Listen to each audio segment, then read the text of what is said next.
Yeah, making the new IP is how can I put it? It's just don't do it. It's insane. I mean, it's a very difficult process. You have more questions than you have answers, especially when you come from like you've been making Uncharted 1 and Uncharted 2, just kind of like now like things are going, you just kind of like good momentum, and then suddenly that momentum like just drops, it stops. It's a very challenging process to create a new IP, and you're gonna fail over and over again, but that's what it takes. New IPs are really hard. They're hard because you don't know what's fun yet. You're building new tech, new AI, establishing new characters, new art, all this. You don't get that controller in your hand for like 6 months to a year. You don't know what it is yet. I remember like ages ago coming on the project and what are the infected gonna do? Like, what are they gonna do? They're gonna behave like this. I'm like, okay, we're like trying to imagine what's gonna happen. Fast forward like 4 months, they don't do that at all because it didn't work, right? It's hard mode, right? Like it's game development on expert. There's a big thing about making a game, right? Which is a game has to be fun.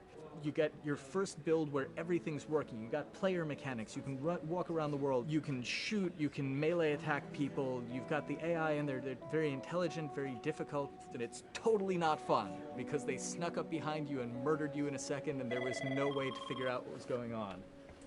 We're making a game, by the way. Hey, James.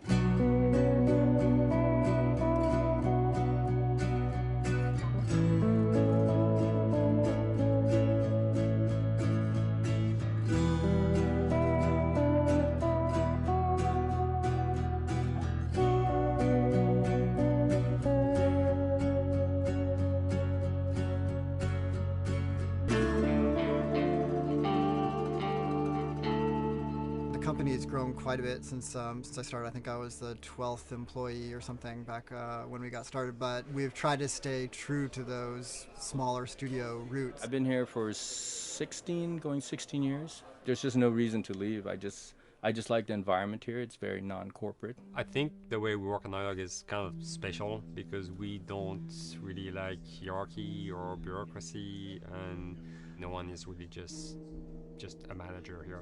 Naughty Dog has a very flat structure. We pretty much all report to the co-presidents and the game directors. I always tell people when we hire them, just like, my job is going to be able to trust you, and that's what I want. I want just to give you something and you go with it, and I know it's going to get done. We believe in iteration, we believe in collaboration, and we believe in the people making the game working directly with each other.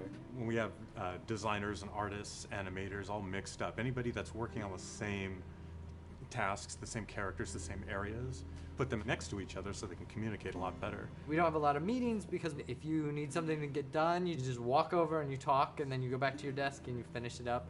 And I really like that. I like when I just walk in the office and I see just designers talking with the programmers or programmers over the animators and talking to them. I think that's when really the magic happens. Naughty Dog, we really try to cultivate a culture where anybody can criticize anybody else's work. And we encourage people to be blunt about it and not try to sugarcoat it too much.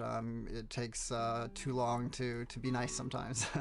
It's not personal. It's based on more like how can we make a better game. We want everybody to have a voice. We want to cut out all the bullshit if we can, making sure that people are making decisions not based on ego, but what is going to benefit the game. When you see that people trust your opinion and that they value it, it's such a great feeling. You really feel like you're working as a team on a collaborative effort. We want to sort of remember where we came from and you know why we were successful then, and try to continue that success now. We make games. That's what we like to do. Back when Uncharted 2 wrapped up and we decided that we were going to build the second team and create a new project, we kicked around a lot of ideas. One of the very earliest ideas was to go back to Jak and Daxter.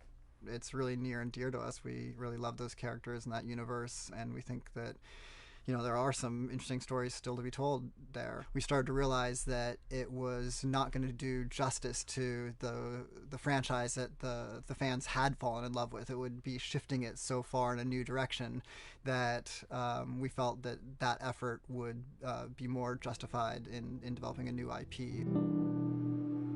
Neil and Bruce came to Christoph and I and said they wanted to do a post-apocalyptic game. I think the core essence of what they wanted to do, though, was to try to tell a story about two people and how their relationship evolved over the course of the entire game. That potential, oh wow, there is something very special about that game. This is going to be polished. Like, you're not sure if it's gonna work or not, and you have doubts. And like, should we be doing a game like that? Should we be doing a first-person shooter? Whatever. Like, you ask yourselves all those questions. And the creative director and the game director are the core of the team that have to really see eye to eye. That's why you have that balance between like Bruce and Neil, and Neil's gonna try to push the just the story and the characters, and Bruce is going to try to push that with just the gameplay as well. And so it's kind of like those guys are just trying always to find the right balance between the two. It's a very delicate process. We feel that the interactive medium has an untapped potential to touch the feelings of the player. You have that connectivity, the fact that I'm actually in the world and participating in what's happening on the screen in front of me gives us some sort of advantage to make you feel connected with what's actually happening. At Naughty Dog, that's what we're trying to do, is pair story and gameplay together.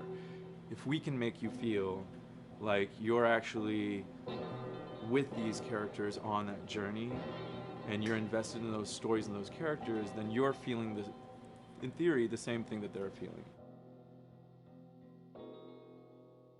As the story evolved and took different shapes and different forms, the thing that was always there was Joel and Ellie. And because of that, everything kind of grew out of that relationship.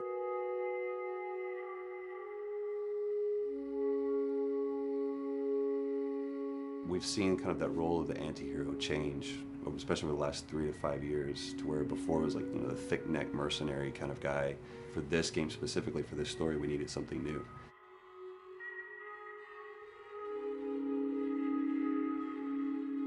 The reason we didn't want to make Ellie Joel's daughter from the get-go is because it wouldn't have anywhere to go. Of course, at that point, he'd be willing to do anything for his daughter, because that is what a dad would do for his daughter. If they didn't even know each other at the beginning of the story, then we start from scratch. It's almost like the player has the same relationship to Ellie as Joel does. And we could take our time to build that relationship between these characters, and if we do it right, then the player will be feeling that same growth that Joel does, and we're kind of mirroring that emotional relationship between the two.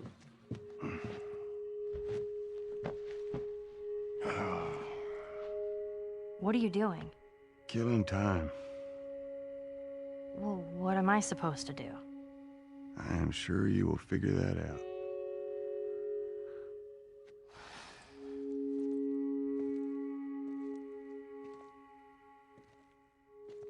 Your watch is broken.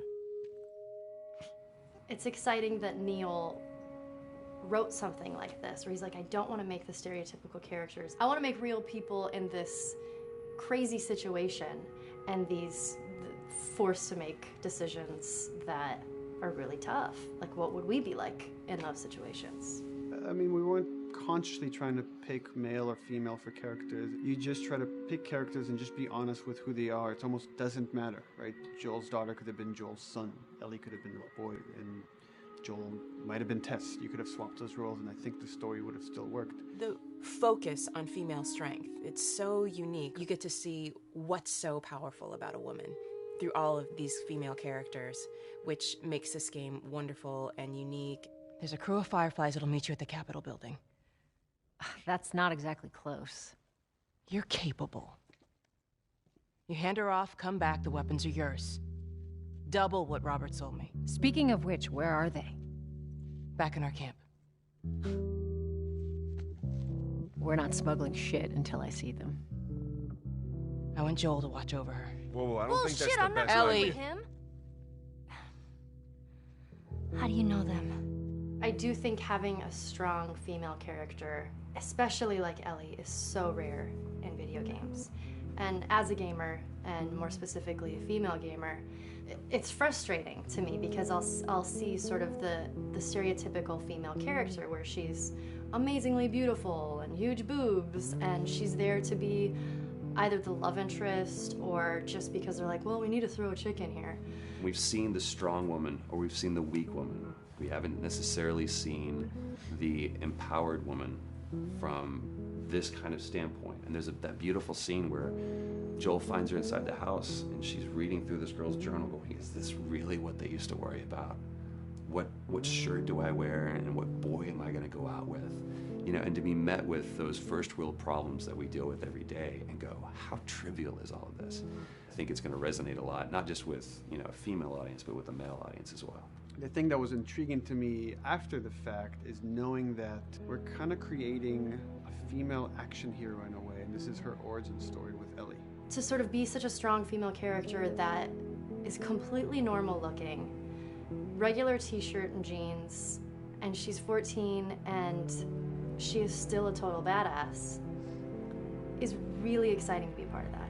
There's so few non-sexualized women in video games, especially in the main role, that we were kind of proud that we were creating one. It's very complex, and without the players knowing it, she becomes the protagonist by the end of the story. And that's why she's in the front of the box, and that's why we've been promoting the two of them together so much. Who's there? It is a dual protagonist game, and yeah, I guess I get nervous to think about it in that way.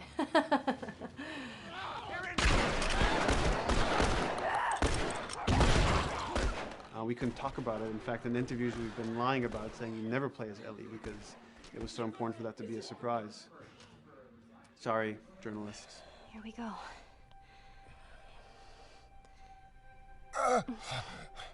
Sorry. Hold on. That's it. The tone of the game was set pretty early on that we knew that we wanted to make a really grounded story. We knew that we wanted to make the player feel the sense of tension and dread and go through the same emotional roller coaster that Joel and Ellie were going through. One of the things we kind of struggled with is to say, well, if we want to really ground this world and make it so like realistic, maybe we shouldn't have anything that could be perceived as a monster.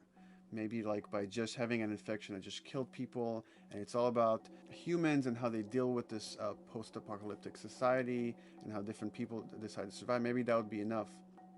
And what we realize is because we're making an action game, a lot of the storytelling happens on the joystick. And once we remove the infected, it's like all of a sudden now we can't tell the story through gameplay of what happened to the world. And that's where we kind of went back and kind of brought the infected back in, because it lets you see, once you're fighting them, the threat that people had to deal with that otherwise would just be very cerebral and people could talk about it, but you couldn't necessarily experience it yourself. In a novel that might work, in a game for us, specifically an action game, it didn't work. And from there, when we start kicking around those ideas, and we're just like, what would be cool just to play? The early inception for it really came from a BBC video we saw called Planet Earth, where they were talking about a cordyceps fungus. This cordyceps fungus gets inside of the brain and controls these ants, and mandibles start chomping, they grow up to higher areas, cordyceps fungus sprouts out, and then it germinates. And essentially uses them to spread its infection and take over whole colonies, sometimes wiping them out. As soon as we saw it, we were intrigued by the idea of, what if it jumped to humans?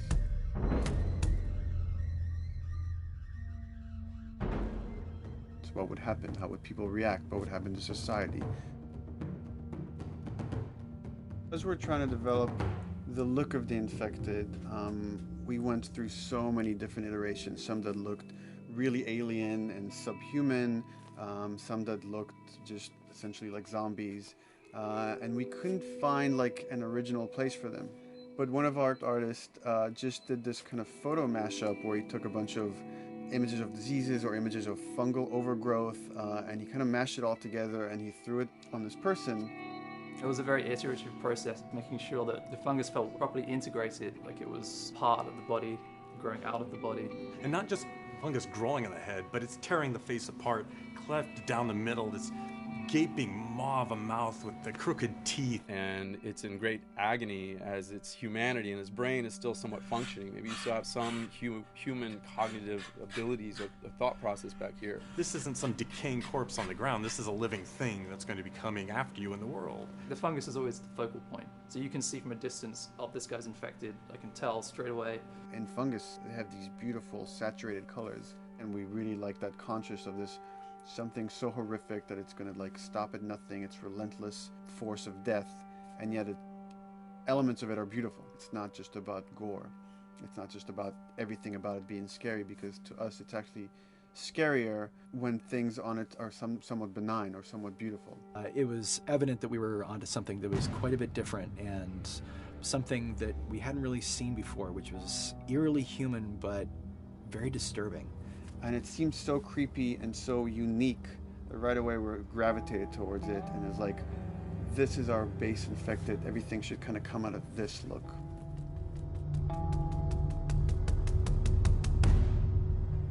So once we had this idea of the face-splitting kind of look that eventually became what we called the clicker stage. We went to great lengths to create a full biological cycle for these things. So in the early stages, you don't actually see too many signs of the fungus surfacing out of the skin. It's kind of underneath it, like people have lumps starting to show. The eyes will be kind of cloudy or lopsided because the fungus kind of originates inside the head. That moves into the next phase, which is the clicking phase. And if they mess with the eyes, we end up saying, well, how do they get around? Oh, echolocation. And they use a form of echolocation to track down their enemies. Just like bats, or even some blind people can see by making a clicking sound, a sound that on its own wouldn't be very scary. And then to associate it with something that people in this world are very fearful of, so that as you're exploring an environment, all of a sudden you hear this click, and you're seeing everybody just get frightened, just everybody duck, everybody hushes. Great.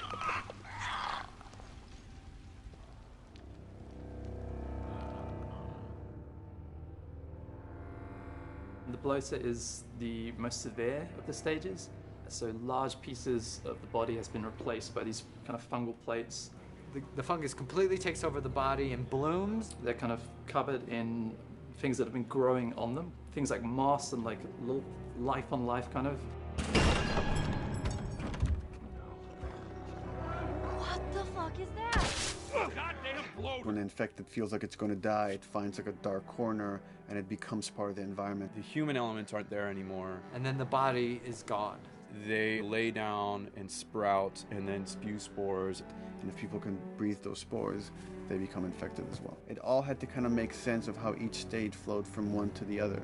And that's hopefully how we've created a world that you can kind of look through it and understand the science behind it and say, I could buy this, I could get into this.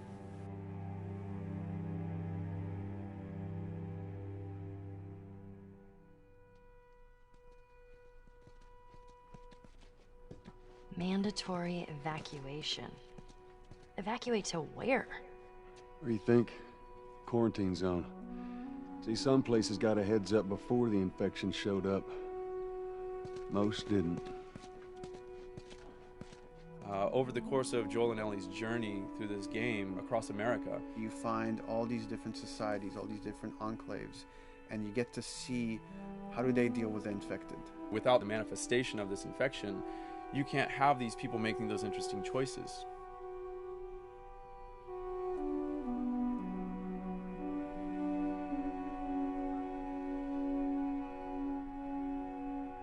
The world we decided was actually its own character, really grounded with a lot of texture. What happens, after 20 years of the fall of man, when no one's taking care of anything? This book called The World Without Us describes in detail how much fighting on a day-to-day basis we have to do to keep nature back. And once you stop doing that, how quickly nature can reclaim that. They talk about New York and how every day they pump water out of the subway system. That system breaks down. Within 2 days, the whole city is flooded. And once water gets introduced, then structures collapse pretty quickly. Trees will sprout, and wind will carry those seeds over, and gutters get clogged. And then when it rains, water fills up, and then pretty soon you have vegetation growing over there. And once you have vegetation, concrete breaks pretty easily for when there's a tree and roots breaking through that. Even some of the stuff we did on Uncharted, you know, exploration of how temples were ruined. What if you took those ideas and put them in Pittsburgh or Boston? And obviously right when that happened, you can imagine that being pretty terrible to look at. But you think about 20 years later, and with rainwater filling up those sinkholes and then those becoming like little marshes with lily pads in them. We had this wonderful piece of concept art we developed really early on, and there are all of these wild animals that have escaped from a zoo and over the past 20 years have bred, and now they have herds roaming these cities. And that's something that tells you that life goes on and this world is worth saving.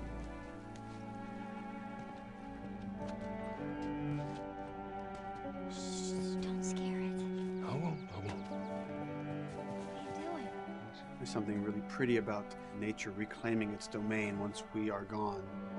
So fucking cool. We have another level of OCD of the logic goes into some of these environments. Water damage seeps in, and then that creates some little moss growing on the floor, or a tree radiates energy from its base, and that over time starts to melt the snow around, and that's the reason why you'd see those like rings of leaves showing through in the snow. That gives it that extra, you know, believability. This is pitch art. I'll try to start with an idea that conveys sort of the feel of the environment. Something like this, very brushstrokey, very painterly. You can see not a lot of detail, just energy and conveying a mood.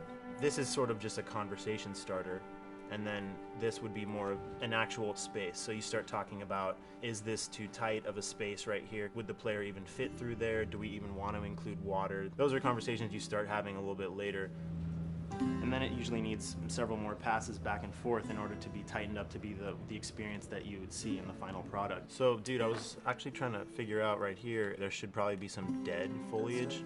It might be cool to see some of the dead stuff around the edges of the green, or like even spilling out into the street. Maybe what we do is, in some of these areas, we use it as like a transition from the actual concrete to the side of the building, so like they're almost sitting on top of a bed of dead foliage, like that really rich kind of like orangey brown color.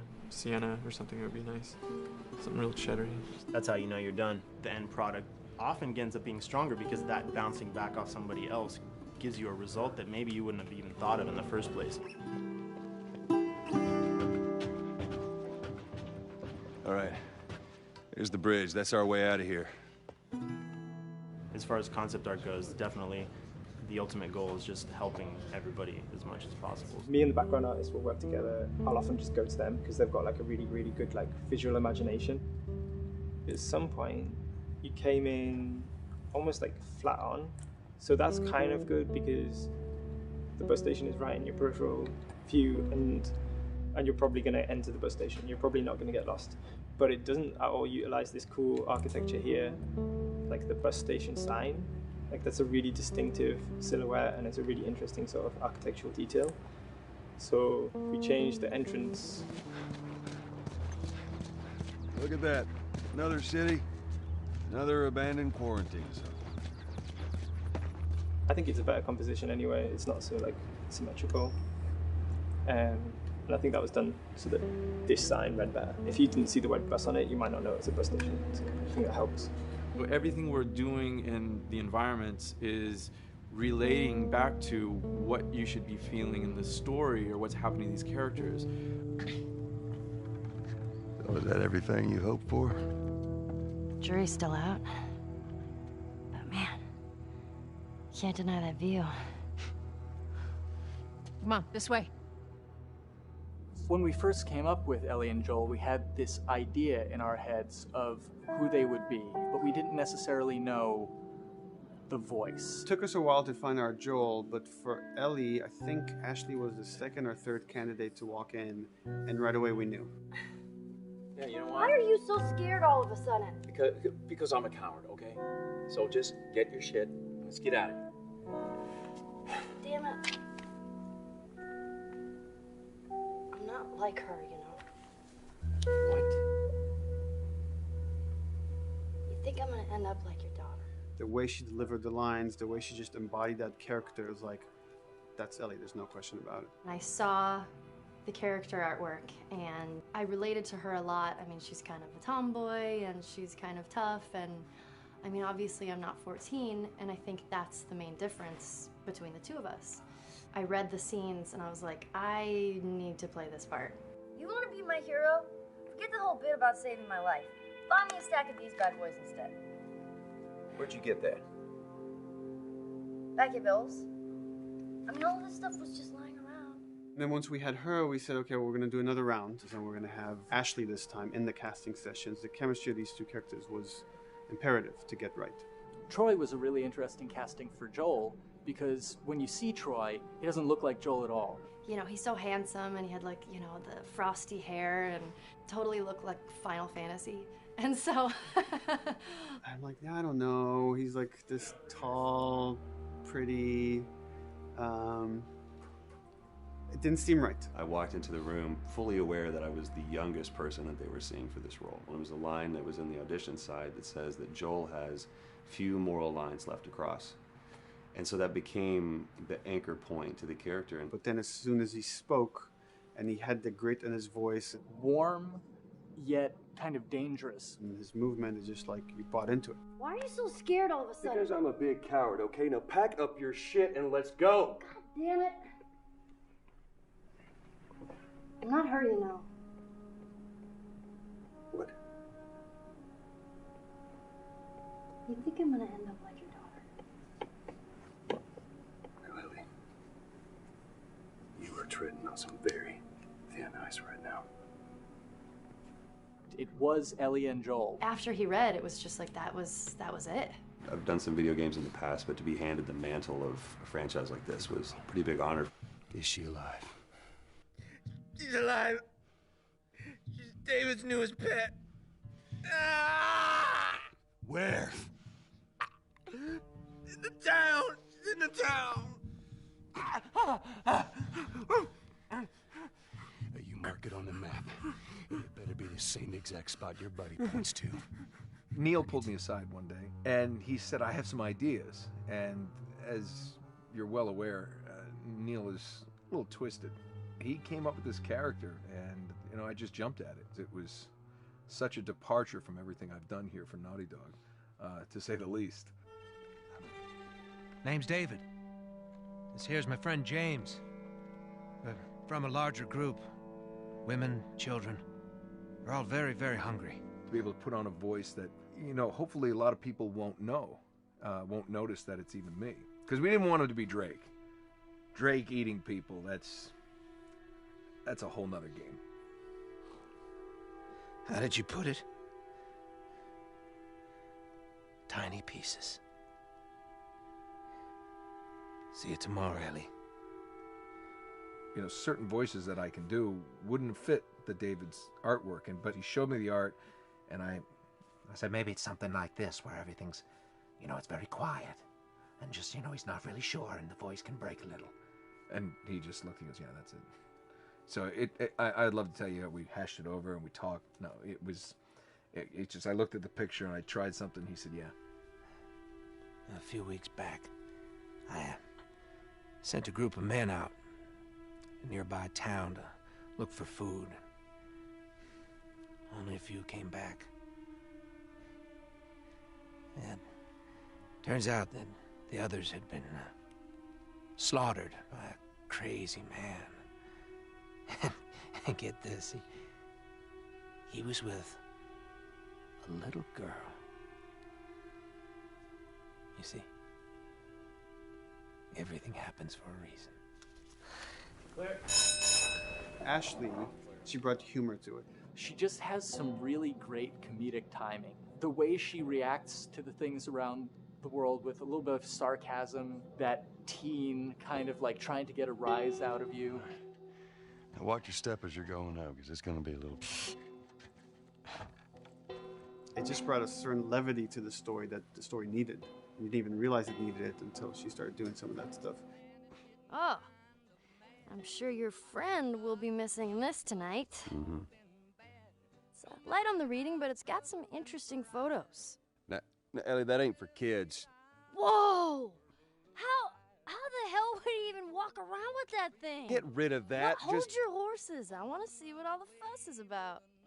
Oh, why are these all stuck together? I'm just fucking with you. Bye-bye, dude. Throughout the course of shooting over these past couple of years, Ellie and I have kind of morphed into each other, which I know sounds so cheesy. Neil always asks, he's like, well, what would you do in this situation? I think the most important thing that Ashley brought is a sense of capability to Ellie's character that wasn't there in the beginning. The very first thing we shot involved her being pulled out of a car and attacked, and Joel was supposed to go save her. It was written that Ellie sort of was just kind of watching on the side, just waiting till he was done, and I was a little frustrated because I was like, well, if this were real life, I would do something. We did a couple takes, and at some point she walked up to me and she said, I feel like I'd hit him. So we added in a part, like, you know, right there off the bat, she's not just this damsel in distress. Right there, she wanted to fight back from her very first day of shooting. We didn't have it right initially. She needs to be more capable than initially we thought she would be, and actually that made us go back and rethink combat and rethink a lot of the areas in the game, and now she was going to take a much more active part.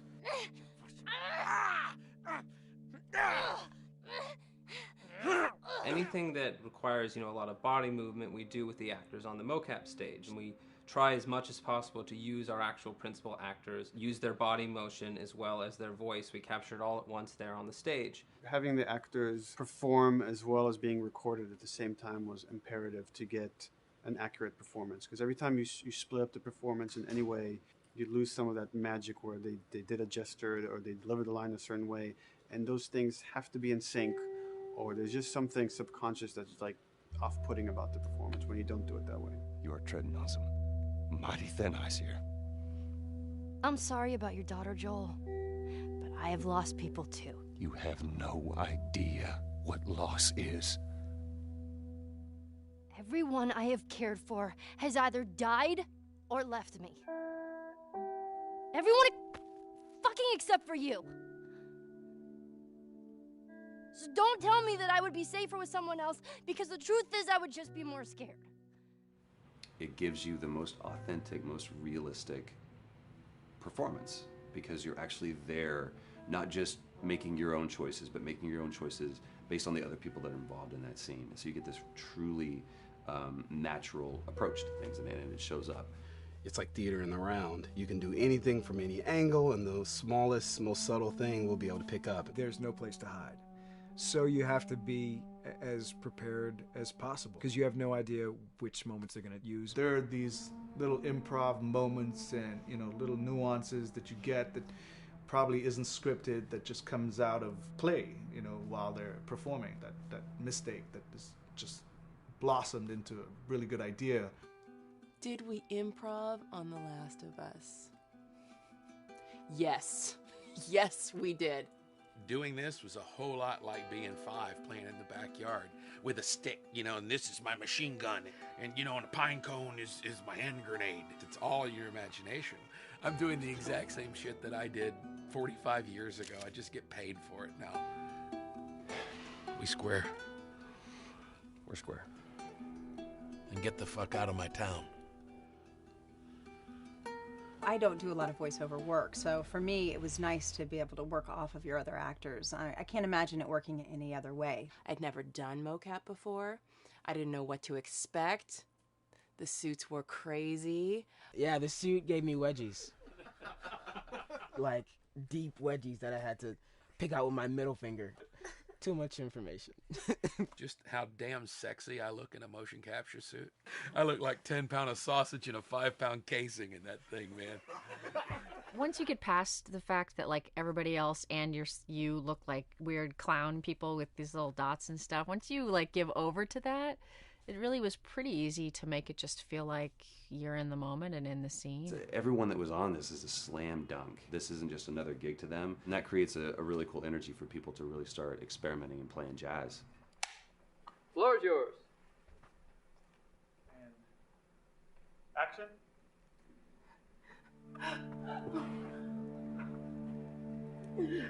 Fuck off! Hey! Oh, let her go! Don't worry, this is fixable. But I can't come with you. Well, then I'm staying. Ellie, I want Joel to watch over. Oh, no. Bullshit, I have no Ellie. with Going him. to. I could just take her to the North Tunnel and wait for me there. Jesus Christ. Just cargo, Joel. How do you know them?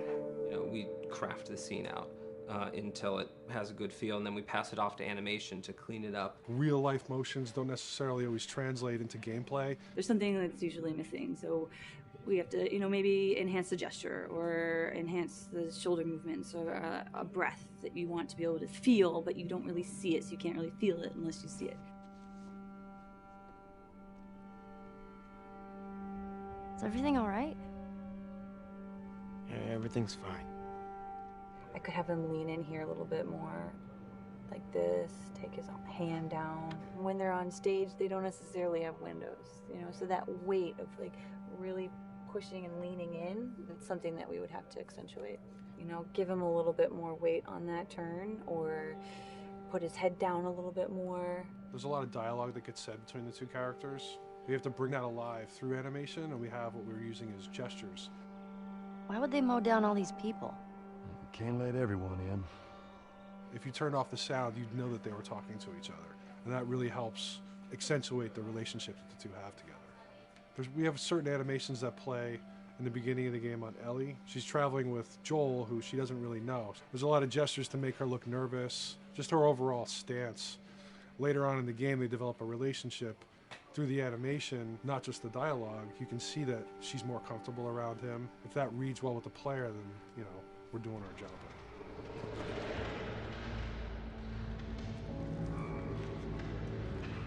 We want her to look scared. When she gets a gun, we want her to look scared of the gun. So if she's gonna aim, she wouldn't be like super trained aim. She would be more like some scared.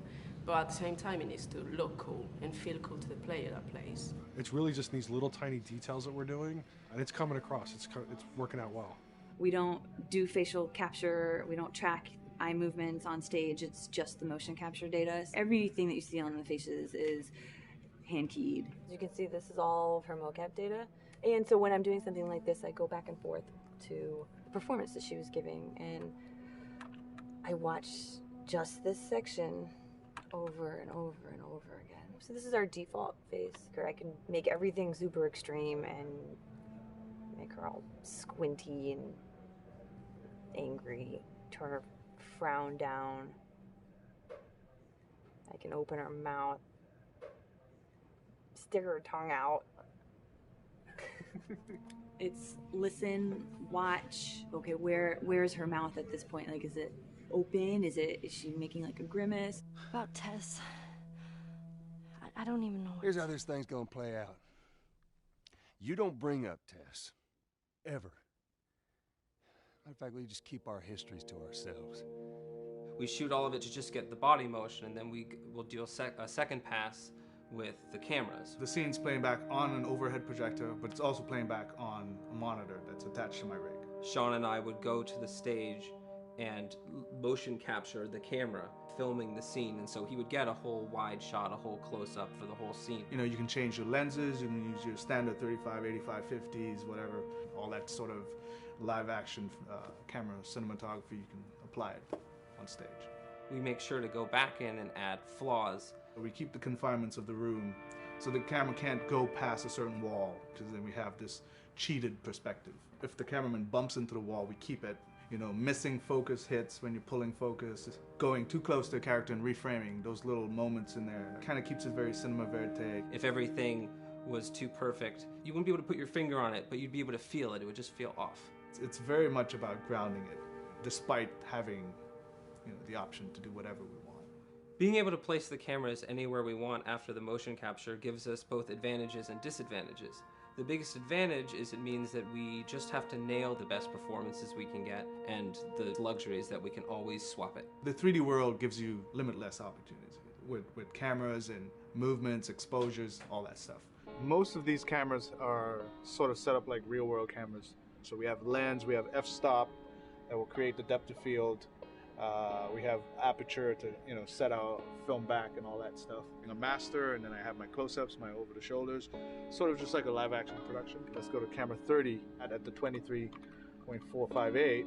Then I get that kind of weird, bend across his back. The closer I bring the camera, the more bend I get, which is doesn't look right. It looks less cinematic than if I do that, which flattens the whole thing. And I'm trying to also catch Ellie. Like if you scrub a little more, catch her in the back here. So I want a longer lens in that kind of stuff. Since I've only had experience working with live action before I got into video games, it was a kind of a cool adjustment to be able to have this extra flexibility in post, to swap a line of dialogue for something different, even though that's not what the actors said at that time, and to be able to still have a close-up on them while they said it. You get to make it probably more perfect than you could ever make it in live action. How far are we gonna take As far as it needs to go. Where was this lab of theirs? Because our actors are both the voice and their body, they get to play, they get to try things, they get to work with our director to kind of come up with new ideas, or even our director will have a new idea on the spot that wasn't there in the script, but realizing when he sees it, oh, well, this would actually be better, this might feel better. And those changes all just happen organically there on the set. He could even lead straight into his thing. Is like, no shit, yep, Tyler wanted to do that, so we rented 2 Harleys and drove cross country. Keep it pretty succinct. Like, we got the bikes, rode them cross country. Cool.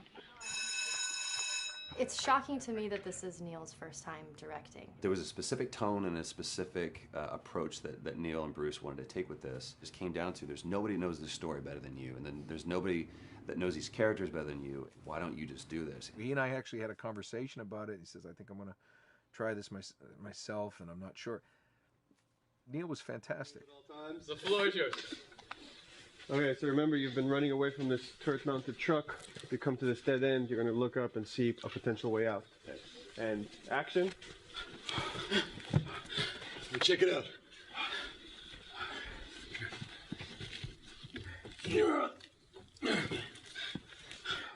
I mean, his writing is honest, and it's dangerous, and it's natural. And I love his economy of words. He doesn't hit everything on the nose, so it leaves it open for you to interpret and bring some nuances and things like that. The entire process is collaborative, but really it's led by Neil's willingness to change and flow and decide something doesn't work, fix it right there in the moment. And it is something that's very foreign to the way that TV and film is done now, where everything has been micromanaged by the time you get it to the table read, and no one wants you to change anything, and everything's very precious and has been rewritten with notes from 20 people in suits, and you can't do that just anywhere in entertainment these days. Yeah, I want to make sure. I think I swung too far over to this way, and now it's a little bit of making jokes about it, and I need to bring it back to center a little bit. There's one scene in the game where we see Joel not as a ruthless survivor, but as a father. I knew from the very beginning that he was going to lose his daughter, and I just told Neil, I was like, when that day comes for us to shoot that, I need a heads up. About a week before, he said, it's time, we're going to do that scene. I was like, okay, because I knew that I was going to have to go to this place that you don't really want to go to as an actor. You want to find some aspect of reality that you can empathetically draw from, Troy and I were both kind of just like walking around for a while and just kind of getting into the zone, and well, my grandpa died when I was 8. He was like my dad, and so that's always what I use to get into that place. I started recalling all those memories and starting pulling up all those feelings, and they're just right underneath the surface. When I walked back in, everyone realized that something was different. They kind of like calmed down, You could feel the energy just like drop a little bit more. It was brutal. I lose my shit. I mean, just completely break down. Don't do this, please, God, no. Oh, God, no.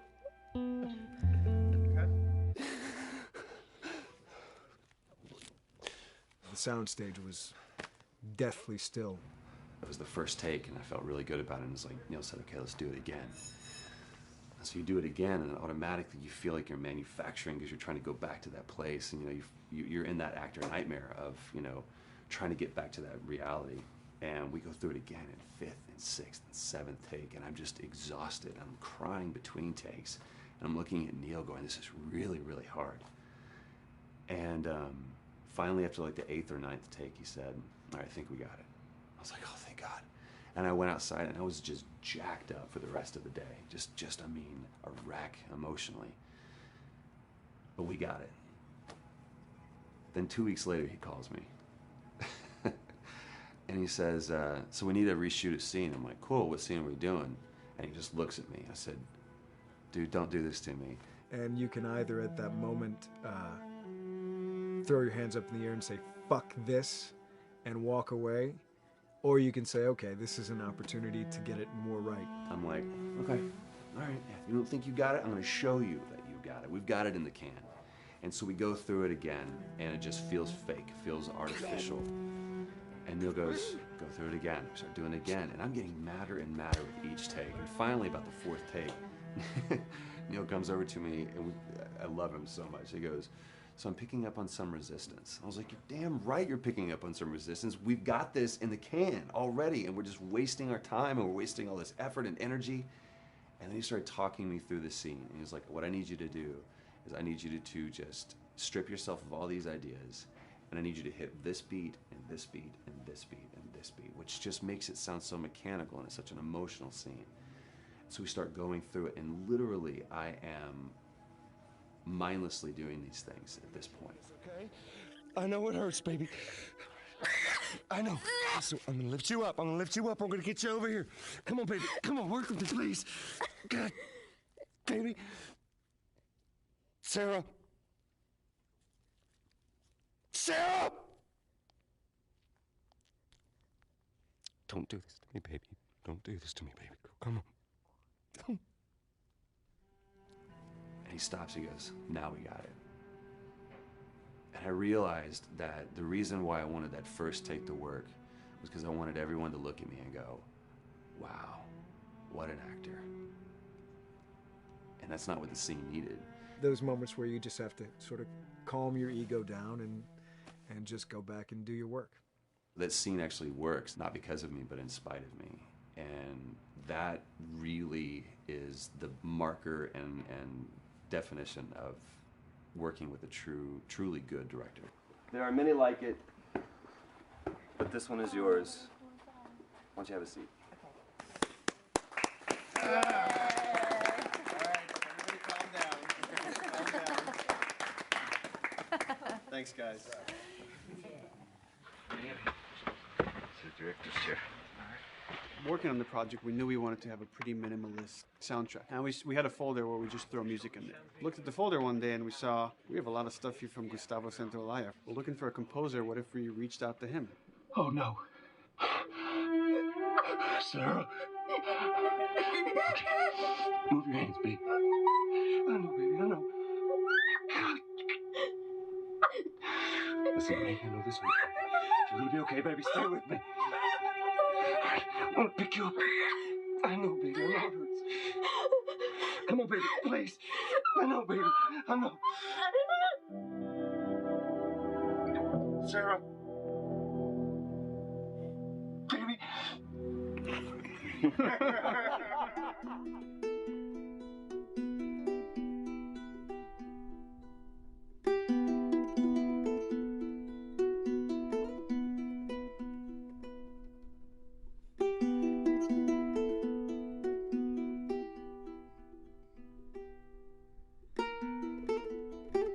My life has been and still is kind of like a road movie. I grew up in Argentina. I came to the United States in 1978 because we had a horrible political situation in Argentina. We had a military dictatorship where 30,000 people disappeared at the hands of the government and many other more were tortured, and I was blacklisted. It was just impossible for me to keep on living there. I've been in jailed many times since I was probably 15 years old just because I had long hair and I play an electric guitar. So I had to embark on this trip.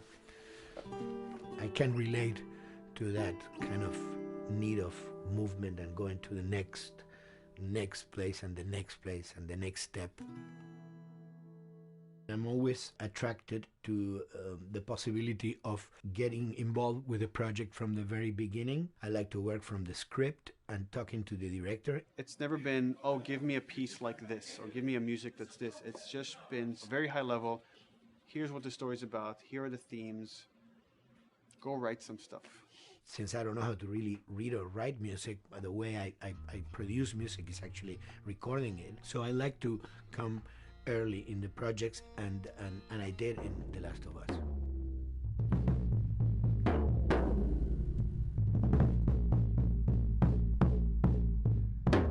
One thing that was fantastic from the very, very beginning was the freedom I had to try and to do whatever I felt could work, you know?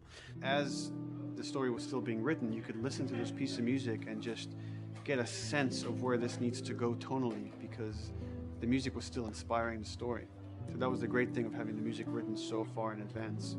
You know, at the beginning, I mean, I was going really out with some things, and sometimes some of those things were the ones that they liked the most, you know? So I really felt very motivated to work, and I enjoyed immensely working. It was this very organic back and forth experience where one element was inspiring the other and vice versa. I needed to go into some more dark places, more textural and not necessarily melodic.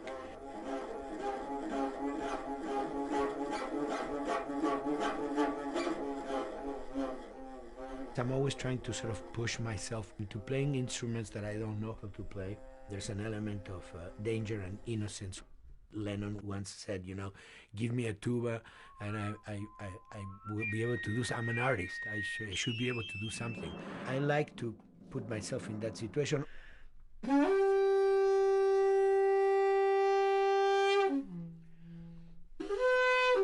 So these are just PVC pipes, the one you use, you know, in construction.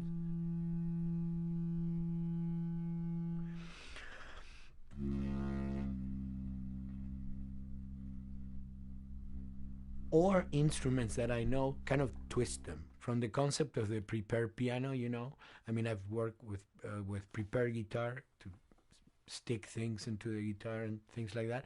And also in The Last of Us in particular, I work with a detuned guitar. So I really tune the guitar extremely low. And the result is, you know, strings that are very loose and will produce not only sound, but produce noise. Because I believe, you know, every environment has its own sound. We have in our, you know, small studio, we have actually the possibility to record almost anywhere, including the bathroom, and we have done some fabulous recording, especially in the kitchen. When you score to picture, which is something that I don't do, then you know what you're going to expect. But when you provide people with music, like I've done in all the films that I've done, and then you see it, how the director decided to use that, you know, in what particular way he uses it or where they edit it. It's always fascinating to me. I watch a scene and I'm going, you know, it's fantastic how they use this piece. I would have never, of all the music that I've done, probably I would have never used this piece there, but it works, you know, great. So I like that feeling of a collaboration.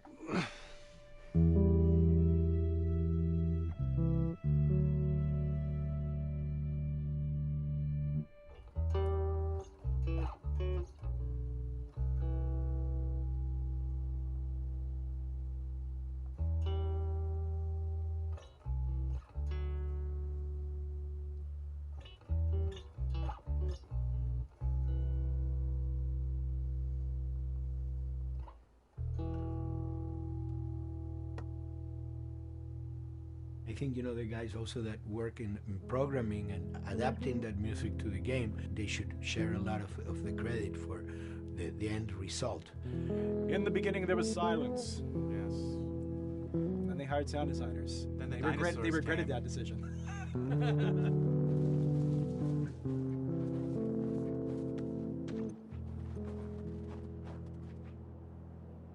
Hold it steady. Ha! Got you! In a much quieter environment like that, we really had to fill out the soundscape with much more natural sounds, much more detailed, delicate sounds. The tension comes from the lack of sound, in a way. Your brain is thrown off because we're expected to hear buses and crowds. All of a sudden I hear wind and leaves rustling. Again, it's creepy and beautiful at the same time because it's almost like I'm going on a hike, but I'm in a downtown area.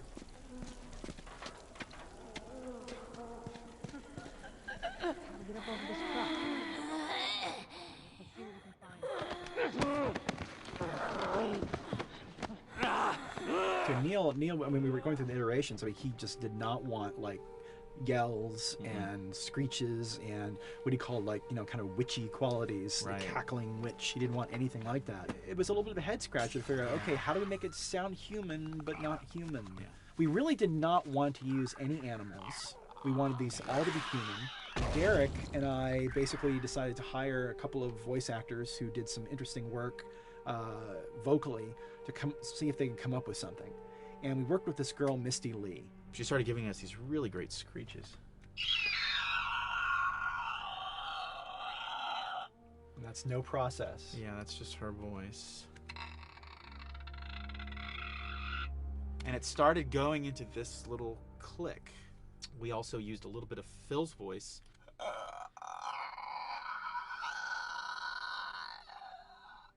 We'd combine that also with an occasional Derek. That's just me, moving my tongue.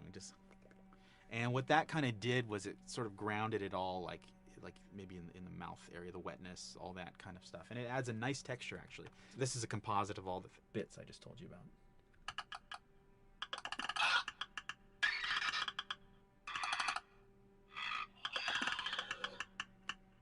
Sounds like a Snapple bottle. Oh, the lid? Like the lid, yeah. Hey, that's a good idea. Fuck, where were you guys months ago?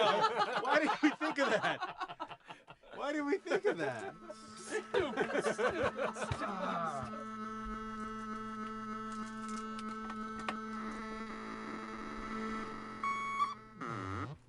Viewers at home, you're probably wondering what this is. Let me tell you.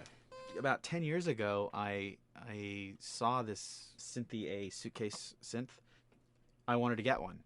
This finally arrived in January, just in time to start using. I thought, well, what can I do with this?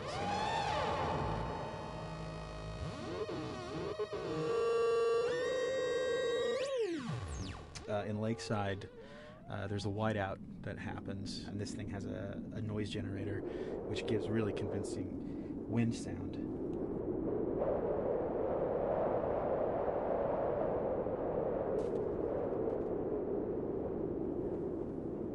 The military still has technology. There's sirens and alarms, so I wanted to try some new concepts.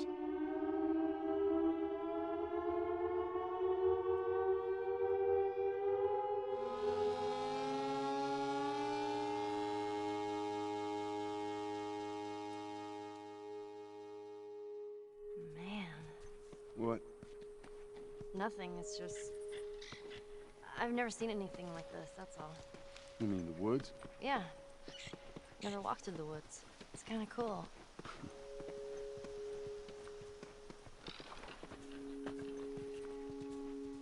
We consciously take in consideration lighting in the beginning. Most of the game, we don't really have any real man-made light sources, so everything is naturally lit. In the past, we could use a lot of artificial light, but in a world that has no electricity. We have to hide most of the time, and that requires getting very close to certain assets. Just stay back.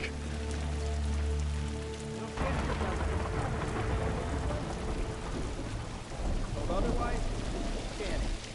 Detail's expensive, and if you build up too much of it, you end up running into technical problems, right? Your engine slows down. When the frame rate goes down, everyone can bring up the profiling tools and see which parts of the frame actually cause the drop of the frame rate. This is the profiling tool. These are all the SPUs. Here's the GPU, and then here's the PPU. You can see here's the main process and here's all the sub-processes, and you can see, tells you how many milliseconds and cycles it's taking. The programmers are whiz at modifying this stuff and realizing, oh my god, why is this thing so big? We're taking 10 milliseconds on this thing. And then that's when they come over and find somebody and hit them over the head with a club and be like, why are you doing this? I love, we put the 30 frames per second goal because that's what we shoot for. Someone nicely put the 60 frames per second goal. It's like, yeah, we're not going to hit that. Lighters usually can come up with different lighting setup that still looks great, but is less costly in terms of performance. Did you talk to the character artist about her hand? So her face is getting a lot of spec, but then her arm is just bone dry. You think something we can tweak in shader? We'll have to send back to character team Michael to take a look. I can play with the lights and see if that creates more spec. Yeah. I've never ever focused so much on lighting and how much sensitivity there is to that here. One of the first lighting scenarios I had to do was like 7 a.m. like overcast, and I'd like wake up early and like take photos with my phone. What color are the shadows? What color is the light? It is a master's course unto itself of how to deal with ambient lighting because I've never had to use it so much. Man, this is kind of sad. What is? All this music that's just sitting here. No one's around to listen to it. I don't know. It doesn't seem right. All the characters cast soft shadows onto the environment. Even when there is no direct sunlight or no direct light sources, we still have nice fuzzy shadows. When you're walking down the hallway and you see your soft shadow goes along with you projecting on the wall on the environment, that make everything look real.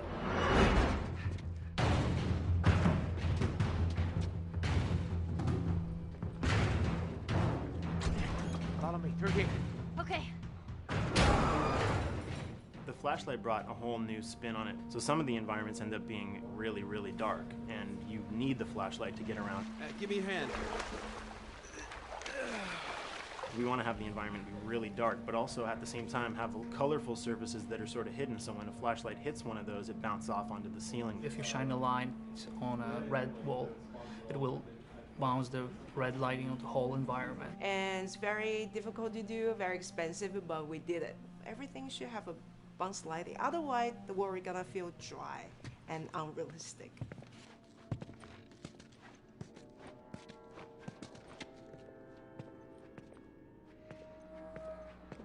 I guess this is where the assholes sleep. I mean, slept. This engine is really driven in a way towards a very high level of cinematic control over each frame. And hopefully, if we achieve our goal, you'll see it is beautiful. There are these truly beautiful moments amid all this chaos and destruction. Yeah, once we're done with this whole thing, I'm gonna teach you how to play guitar.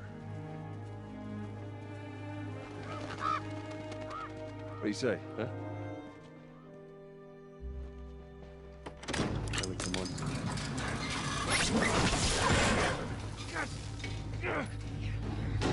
I got you. Damn it, Bill. What just happened? One of Bill's stupid traps. There, that fridge, it looks like that's a counterweight. Okay. The story really dictates sort of the arc of the overall pacing.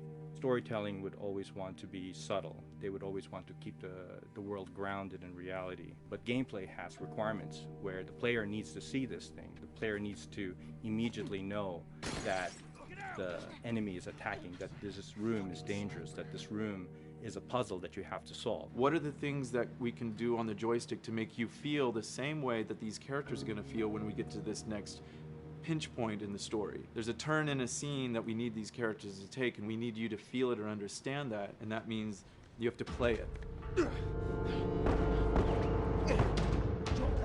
Sail! Oh, thank God. We gotta keep running. Doorway, over there. Run!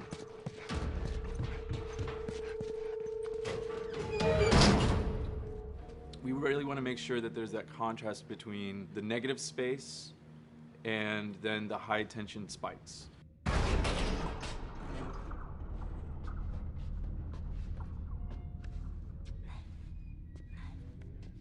A lot of times we won't play music, or we'll play very minimal music just to let you know kind of the state, whether you're still in stealth or combat has broken out. Hearing someone's footsteps or hearing a person breathing on the other side of the door has so much tension to it.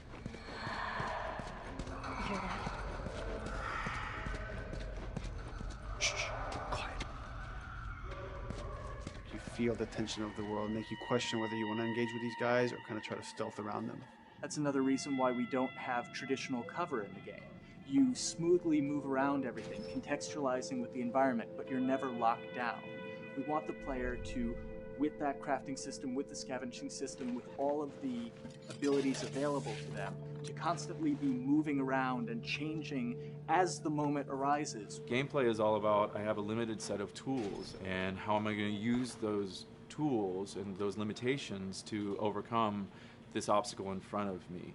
And that obstacle might be infected, might be another class of humans that wants to kill me for a bottle of alcohol in my shoes.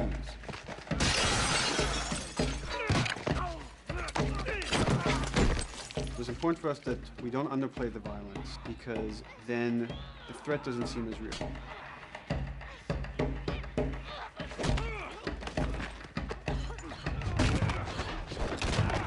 We see video games as this incredible medium to tell stories. We want to treat it as equals to books or comics or TV or movies. This is subject matter that would not be considered out of the ordinary to tell in one of those other forms of entertainment. Fucking hunters. See, this could have been us. We wanted you to buy just the desperation of these people and why they're behaving this way, because it's so brutal. And at the same time, we didn't want to make it so over the top, stylizing it, so then it doesn't become as real. It was important for us actually to hit that middle ground where it's kind of disturbing. That glint that's happening on that curvature, it'd be good if there was a way that we can guarantee that from this angle, we're seeing it. It seems but really it's flat. overall too bright and opaque. Yeah, looks like paint. Yeah, see, the blood on the ground works really well. It's something about the other shader is messed up in this environment. We got to fix that to unify the look. Shouldn't make you giggle or laugh or any of that. You should be kind of appalled by what you have to do, but you understand why you're doing it. You want to feel each hit. You want to feel each concussive strike. Lives are at stake. We want a death animation to have impactful performance, not just have a guy keel over in a ragdoll. In real life, a guy hitting a guy takes a half a second, but in the game world, you want that to be as instantaneous as possible. I lived my whole life in this very ugly test level. I basically just fight dudes in here all the time. Almost every move is divided between like an intro and a swing. And one of the many things I have to end up doing is like counting frames and being like, okay, on frame 18, I want you to get out of here. I want you to be able to start moving. Every hit reaction that an NPC plays, they are not necessarily in the correct pose. When you strike them the next time, we just pop them with a 0-frame animation change, which is usually kind of a no-no, you know what I mean? Normally you want characters to blend smoothly and realistically into animations. But what we found is that you can cover that pop up with a heavy impact. They can go from almost any pose into the pose that the impact starts from, and your eye just covers up the transition for you. So if you throw a brick at a guy, it puts him in this like kind of staggering stun state. And that changes the moves that you do when you come up and punch him. So now I'm gonna come up and punch him, and now when you're punching him, because you've hit him down, you get this like auto aim moment where you get like a free headshot. I try to make it so that, you know, if you kind of know what you're doing, that you can set yourself up for 1 + 2 = 3. Right here! Memory on a console is a very precious resource. All of Joel's animations with every weapon, all of the NPC animations, the stealth kills, you know, all of that stuff happening need to fit within a 4 meg to 5 meg memory footprint. This is a list of everything that's loaded in game and how much memory it's taking, because memory is our most precious resource right now. So we have a level, we call it the bookstore, it's in Hunter City, and this is a zone, for example. So when I set an AI to this zone, he will never leave its boundaries. I want guys to guard this exit where you have to go through, so I'll zone a couple guys around there to make sure that they, you know, they can fight you and use all this cover, but they want to stay around this door. This is another key component of the AI, is what we call the nav mesh. This defines the overall play space of where an AI knows he can or cannot go. Hey look, that's where a cover used to be, and there's a hole cut out for it. I gotta fix that. Here's some other wonderful things. See these little red polygons? Yeah, that means they're not linking right for some reason, so that means they can't really walk through here properly. It's a bug, and I need to fix it. Welcome to my life. Hey!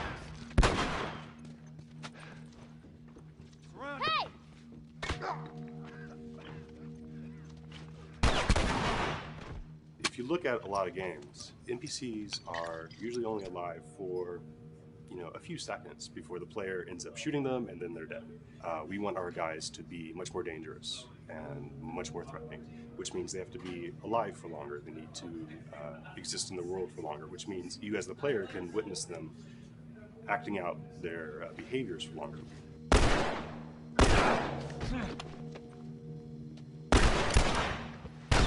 So we've been working really hard on our AI systems. Back of the box, biggest bullet is going to be like AI.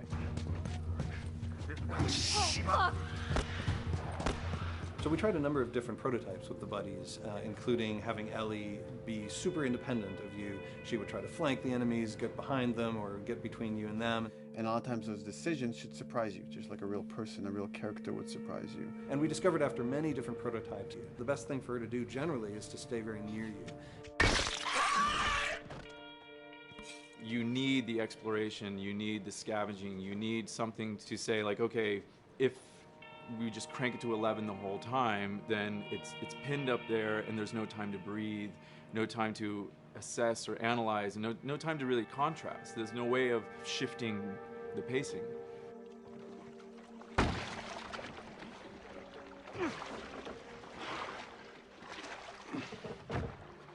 Puzzles are really weird, especially like Naughty Dog puzzles. I think they're very simple and satisfying. Most of this puzzle is strict exploration. You can see the ladder here, you can see the pallet there, you can see a clear route up to the ladder. So you're like, okay, maybe I have to get Ellie to the pallet, push the pallet over to this side, and like Ellie will climb up and lower the ladder. So that whole part is like, that's not a puzzle, that's not regarded as a puzzle, but when you feel like you've got to the solution and you're like, okay, I'm going to climb this ladder, and you climb it, it breaks off, hopefully then the player will feel a little bit stumped and they'll be like, I'm not really sure what I am meant to do now. And so this is where the puzzle starts. Hopefully at this point, like all of the elements that the player needs to solve the puzzle are very familiar to them because they've been through the previous exploration beats. They're improvising with elements that are at their disposal. That's a really sort of like strong theme throughout like The Last of Us. So that you're a survivor, you'll take whatever tools you're given and you'll use them in like creative ways to survive.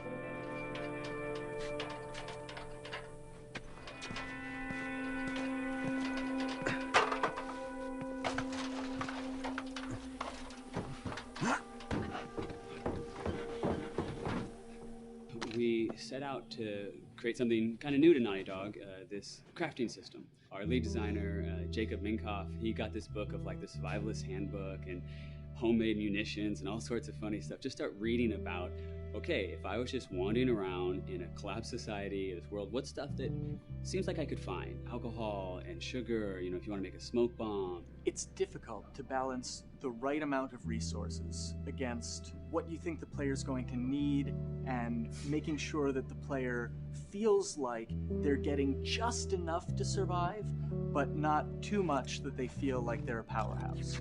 We wanted you to be forced to make some choices in the world that showed how depleted the resources were. So if there's a particular point in the story where the characters are having a particularly difficult time surviving, then we want you as the player to be finding fewer items, farther apart, harder to survive. We will item starve you at the same time that those characters are feeling starved and worn out. Then you expose something to them. Oh, here's a cache, and if I can just get into that cache. Oh, look, there's a wealth of things in here. God, I was so worried. My health was low. If I had run into a combat, because it's always that thing in your head, it's that Hitchcockian thing about the danger that you see is less meaningful than the danger that's in your head.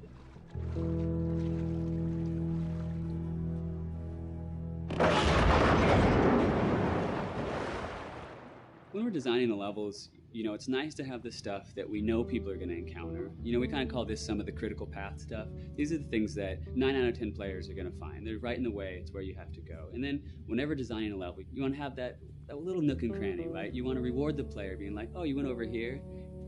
And then you also want to have that other second nook and cranny.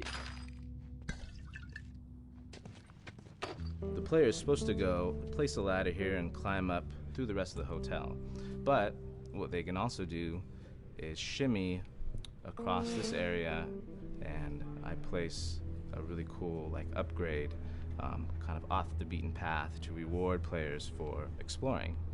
So if they come all the way over here, they're going to get this really cool training manual. It's a funny little bit of trivia. The HUD system, not the menus, not like when you hit start and stuff, but the actual HUD system where you see the reticles and stuff, was literally created for an E3 demo early in Uncharted 1, and that's been our HUD system, the foundation of our HUD system for the last 4 games. First time in Naughty Dog's history, we hired Alex. She's awesome, and she's got a really good understanding of UI and how it applies to games. The thing that I hate about any game's UI is when it pulls you out of the game for too long.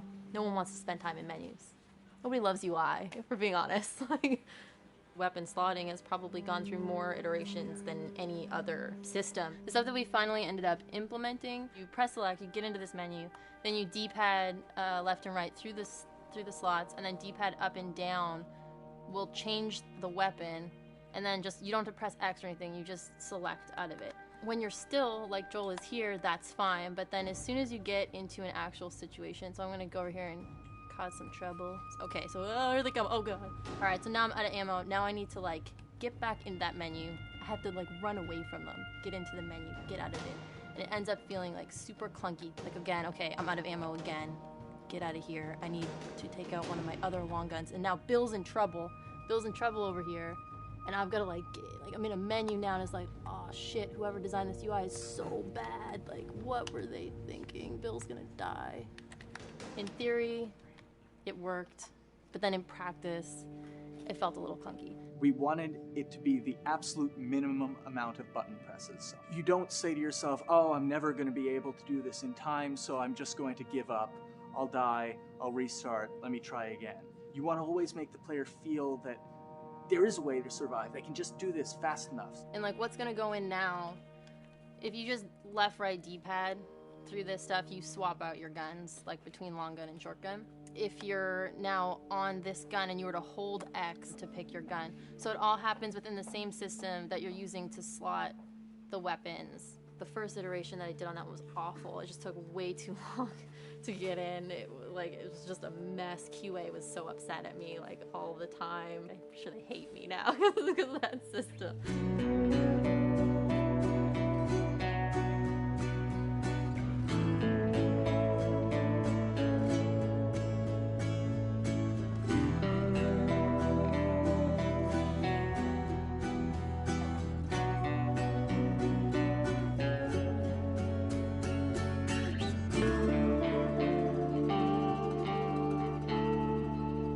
I think the way the industry is kind of maturing and changing in general, you're seeing a lot more focus and importance on refinement and polish. So having internal QA really helps. The industry is kind of changing from QA being this like tighten up the graphics on level 3 bro kind of vibe to like really being a more technical, mental investigative job. On the publisher side, it's more reactive towards the code being delivered in a stable, controlled environment. Whereas on the developer side, especially at Naughty Dog, we are going beneath the art and the design. We're given enough weight where we can go up to somebody and be like, look, you have to fix this. Why? Come over, I'll show you. That kind of feedback, I would love to be able to say like, that was us, but it gets so diffused throughout the iteration process that you're just kind of like adding your I guess like genes into the gene pool and then just seeing what happens, you know what I mean?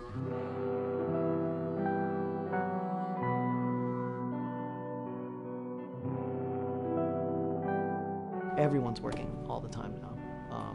But like I tell people, like 7 weeks and then you can have tons of time off, enjoy the sun, you know? But for now it's like, this is it for everybody.